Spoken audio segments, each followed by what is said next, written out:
bertemu dengan si Pandi dan Lato. Kali ini kita akan bertanya tentang observasi kali ini.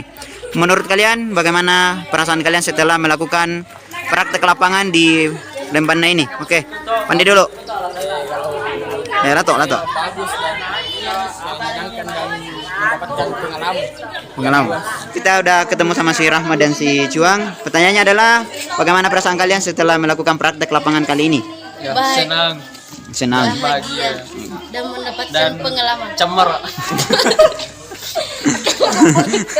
cemer aja. Oke, sudah? Dan sepatuku kotor dan celana aku, Kak.